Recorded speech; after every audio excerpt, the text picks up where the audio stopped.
Hello बच्चों, let's read the question. Question says, यहाँ दो क्वेश्चंस दिए गए हैं। Question first is players A and B alternatively toss a biased coin with A going first. A wins if A tosses a tail before B tosses a head. Otherwise, B wins. If the probability of a head is P, find the value of P for which the game is fair to the both the players.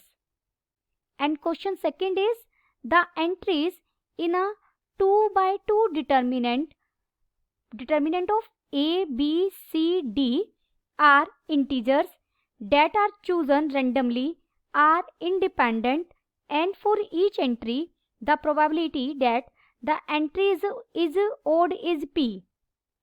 If the probability that value of determinant is even is 1 by 2, then find the value of P. First we see the key concept. देखिए हम probability of an event कैसे find out करते हैं। Let A be any event associated with a random experiment, then probability of A is equal to favourable outcomes divided by total outcomes. Probability of A find out करने के लिए हम ये formula भी use कर सकते हैं, 1 minus probability of A complement. अब सबसे पहले हम हमारा पार्ट 1 सॉल्व करेंगे। देखिए पार्ट 1 में हमें दो प्लेयर्स दिए गए हैं ए एंड बी, और वो एक क्वाइन को टॉस कर रहे हैं विद ए गोइंग फर्स्ट। और सबसे पहले कौन टॉस करता है? ए टॉस कर रहा है। A wins if A tosses a tail. अगर टेल आ जाता है तो ए जीत जाएगा, और जब बी टॉस करता है और बी अगर हेड आ जाता है तो बी जीत जाता है। If the probability of head is P, find the value of P. तो हमें पी की वैल्यू फाइंड आउट करनी है कि जो गेम है वो दोनों के लिए, प्लेयर्स के लिए फेयर रहे। दोनों के लिए गेम फेयर होने का मतलब क्या है? दोनों की प्रोबेबिलिटी यानी ए के जीतने की और बी के जीतने की इक्वल रहे। गिवन, देखिए हमें प्रोबेबिलिटी ऑफ हेड दी गई है। प्रोबेबिलिटी ऑफ हेड क्या है? P। तो प्रोबेबिलिटी ऑफ टेल क्या हो जाएगी? टेल का मतलब है नॉट हेड, हेड ना आने की, यानी इसका कॉम्प्लीमेंट 1 माइनस P हो जाएगी। देयरफॉर प्रोबेबिलिटी हमें फाइंड आउट करनी है A विंस, कि A गेम को जीते, और स्टार्ट भी किसने की है? A को। तो देखिए प्रोबेबिलिटी किसकी फाइंड आउट करनी है, यानी हमें प्रोबेबिलिटी ऑफ ए विंस। सबसे पहले देखिए ए ने स्टार्ट किया, ए ने कॉइन को उछाला, और अगर ए को टेल मिल जाता है तो सीधा ए जीत जाएगा, क्योंकि ए कब जीतेगा? जब उसे टेल मिलेगा। यानी पहला केस हो सकता है कि सीधा उसने उछाला और उसे टेल मिल गया, और दूसरा केस क्या हो सकता है कि जब उसने उसे कॉइन को टॉस किया तो उसे हेड मिला। अगर उसे हेड मिला है तो कॉइन बी के पास जाएगा। अब बी को अगर हेड मिल गया तो बी जीत जाएगा, लेकिन हमें तो ए के जीतने की निकालनी है, तो यानी बी को क्या मिलना चाहिए? टेल। बी ने कॉइन को टॉस किया तो उसे क्या मिला? टेल। तो सेकंड पॉसिबिलिटी है कि पहली बार हेड, जब ए ने टॉस किया तो उसे हेड मिला, उसके बाद बी ने कॉइन को टॉस किया तो उसे टेल मिला, और उसके बाद फिर बारी आई ए की। ए ने थर्ड टाइम जब उसे टॉस किया तो उसे फिर टी मिल गया, यानी टेल मिल गया और वो जीत गया। क्योंकि ए कब जीतेगा? जब उसे टेल मिलेगा। हो सकता है पहली बारी में मिल जाए, अगर पहले ये बारी ए की है, ये बी की है, और ये दोबारा ए की आ गई है, दोबारा उसे जब टेल मिल गया तो वो जीत गया। और क्या पॉसिबिलिटीज हो सकती हैं? हो सकता है पहली बारी में इसे हेड मिला है, सेकंड टाइम इसने टॉस किया, इसे टेल मिला, इसने अगेन उछाला, इसे फिर हेड मिला, यानी एच टी एच, फिर बी ने उछाला, इसे टेल मिला, क्योंकि अगर बी को हेड मिल गया तो बी जीत जाएगा। और फिर फिफ्थ टाइम जब ए ने टॉस किया तो उसे टेल मिला, यानी इस टाइम वो जीता। फिर ये ए के टॉस करने पर जो उसे मिला है, ये बी के लिए है, ये ए के लिए है, ये बी के लिए है, ये ए के लिए है, और यही प्रोसीजर चलता जाएगा। तो इन सब की प्रोबेबिलिटी देखिए, सीधा अगर उसे टेल मिल जाता, टेल की प्रोबेबिलिटी कितनी है 1 माइनस पी। ये पहला केस, और है बीच में तो हम ऐड करेंगे हेड। अगर पहले हेड मिलता है यानी एच मिला तो एच की प्रोबेबिलिटी पी है। फिर टी मिलता, टी की प्रोबेबिलिटी कितनी है 1 माइनस पी। ये 1 माइनस पी मैंने लिखा है बी के लिए। फिर ए ने भी 1 माइनस ए को भी टेल मिला है तो उसके लिए प्रोबेबिलिटी कितनी आई 1 माइनस पी। और या फिर थर्ड केस हो सकता है, पहले ए को मिला हेड यानी प्रोबेबिलिटी पी, टेल के लिए 1 माइनस पी, फिर हेड के लिए पी, फिर टेल के लिए 1 माइनस पी, और फिर टेल के लिए 1 माइनस पी जिसे मैं स्क्वायर लिख रही हूँ, plus up to so on. यानी यही प्रोसीजर चलता रहा। यानी प्रोबेबिलिटी ऑफ, हम बात कर रहे थे प्रोबेबिलिटी ऑफ ए विंस, वो क्या बन गया, वो हमारा टोटल बन गया किस किस का, देखिए 1 minus p plus p into 1 minus P का square plus p square into 1 minus P का 1 माइनस पी का क्यूब है पूरे का, प्लस अप टू सोन। अब ये हमारी एक जीपी बन रही है जहां फर्स्ट टर्म क्या है 1 माइनस पी और कॉमन रेशियो क्या है, लिखते हैं यहां पर, this forms a GP with first term क्या है 1 माइनस पी और कॉमन रेशियो क्या है p इंटू 1 माइनस पी। और पहली इनफाइनाइट टर्म्स को ऐड करने का फॉर्मूला क्या है जीपी में, a divided by 1 minus r, where r is less than 1, mod of r is less than 1। This is equal to, तो यहां हो जाएगा 1 minus p divided by 1 minus p into 1 minus p। ये हमें a के जीतने की प्रोबेबिलिटी मिल गई। बाय गिवन कंडीशन दोनों के लिए फेयर होनी चाहिए games. Probability of A wins is equal to probability of B wins, क्योंकि दोनों के लिए फेयर होना चाहिए गेम, तो दोनों की प्रोबेबिलिटी कितनी कितनी होनी चाहिए 1/2 होनी चाहिए। दिस इंप्लाइज, जो हमें पीछे मिला था 1 minus P divided by 1 minus P into 1 minus P equal हो जाएगा 1/2 के। दिस इंप्लाइज, अब हम इसे सोल्व करेंगे तो ये बन जाएगा 2 माइनस 2p, मैंने क्रॉस प्रोडक्ट कर दी, 1 minus p plus p square. This implies, यहां से हमें इक्वेशन मिलेगी p square plus p minus 1 is equal to 0। ये एक p में क्वाड्रेटिक इक्वेशन है। p के लिए हम रूट्स कैसे फाइंड आउट करेंगे, कोई भी इक्वेशन हो ax square plus bx plus c is equal to 0, तो x हम यहाँ कैसे फाइंड आउट करते हैं, minus B plus minus square root of B square minus 4ac by 2a। इसी फॉर्मूला का यूज करेंगे तो p हमें मिल जाएगा -1 plus minus square root 5 by 2। But p तो प्रोबेबिलिटी है, p can't be negative, p negative नहीं हो सकता, देयरफॉर p हमें क्या मिल जाएगा -1 प्लस स्क्वायर रूट 5 बाय 2। ये हमारा यहाँ पर फर्स्ट पार्ट सोल्व हो गया। अब हम सेकंड पार्ट की तरफ चलेंगे। सेकंड पार्ट में हमें एक डिटर्मिनेंट दिया गया 2x2 मैट्रिक्स का a b c d, और a b c d हमारे इंटीजर्स हैं और इंडिपेंडेंटली हैं। The probability that entry is odd is p। Odd entries के लिए प्रोबेबिलिटी कितनी है p, तो इवन के लिए कितनी हो जाएगी 1 minus p। If the probability that value of determinant is even is 1/2, find the value of p। हमें p की वैल्यू फाइंड आउट करनी है यहाँ भी। Given,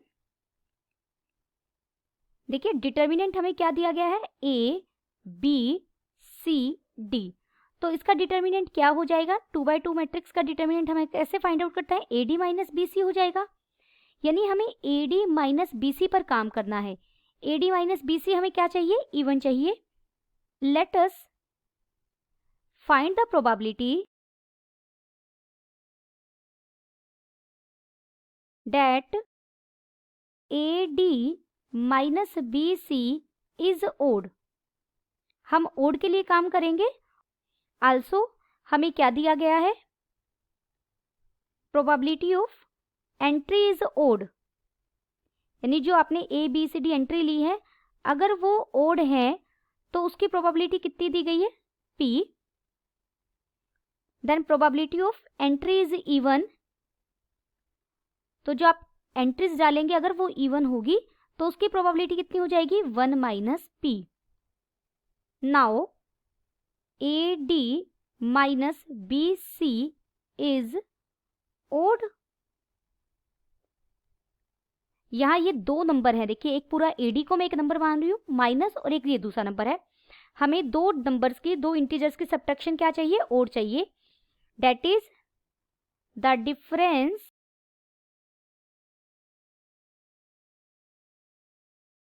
of two integers AD minus BC being odd। अब देखिए AD को पूरा एक नंबर ले रहे हैं और BC को पूरा एक नंबर अगर मैं लूं तो इन दोनों का डिफरेंस ओड कब होगा?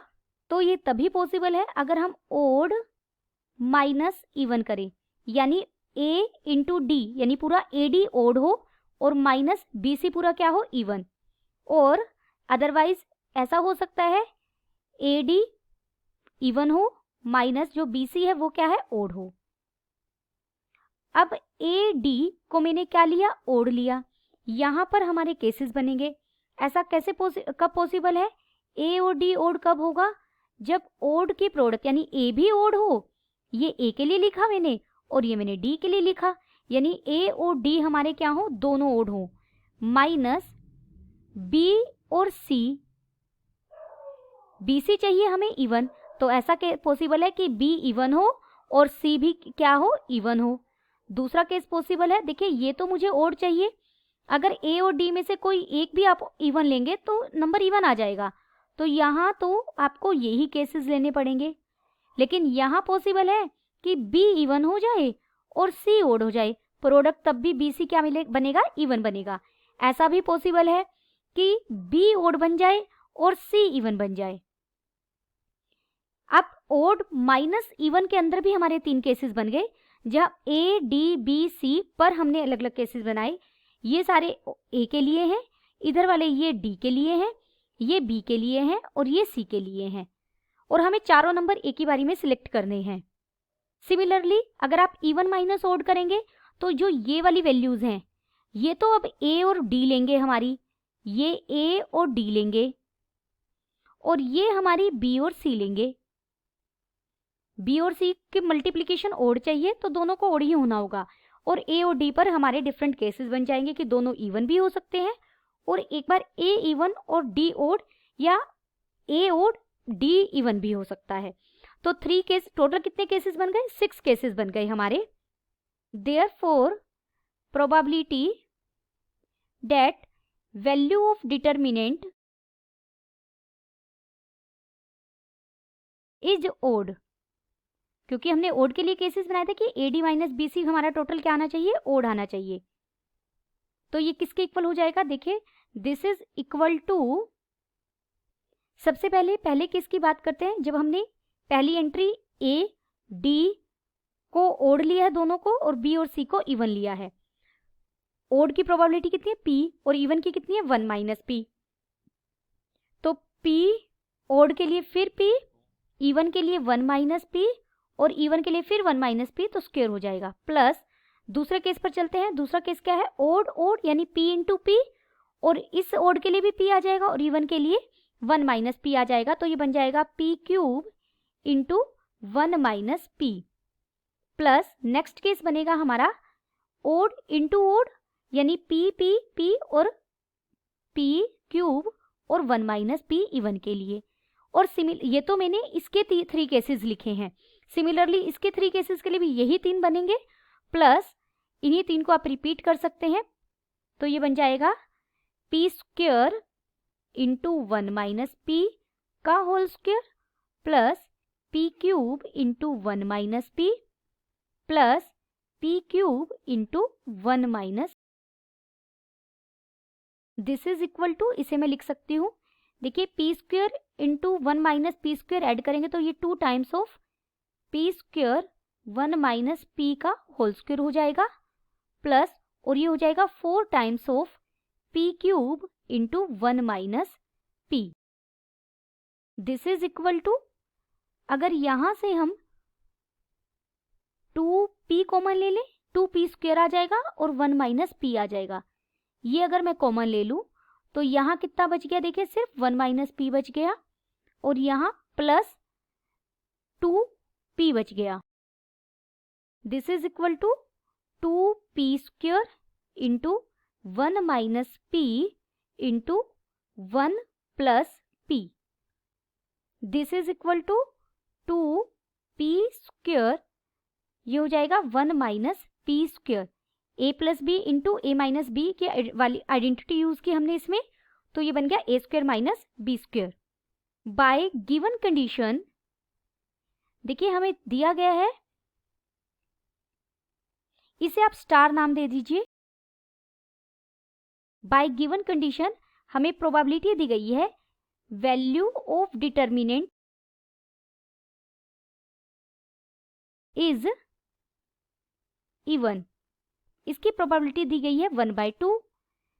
Therefore probability of value of determinant is odd, odd के लिए क्या हो जाएगी, this is equal to 1/1 minus 1/2, 1/2 ही हो जाएगी।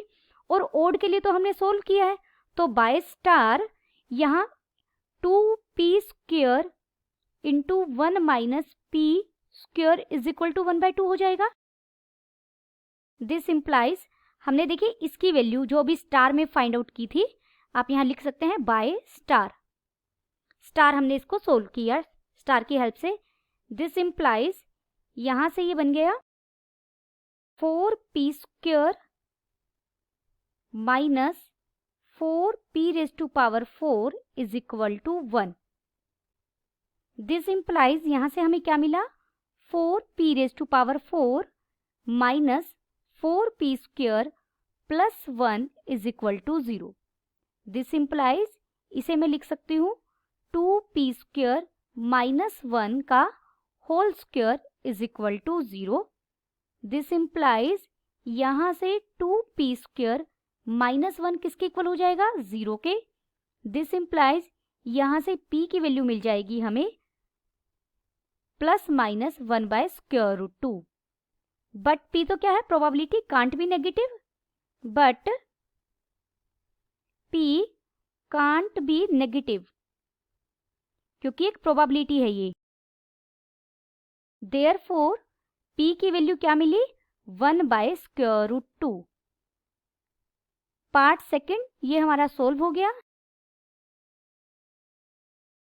देन पार्ट 1 के लिए हमें p क्या मिला, -1 प्लस √5/2, और सेकंड पार्ट के लिए p क्या मिला, 1/√2। Hope you understood it well. Best of luck.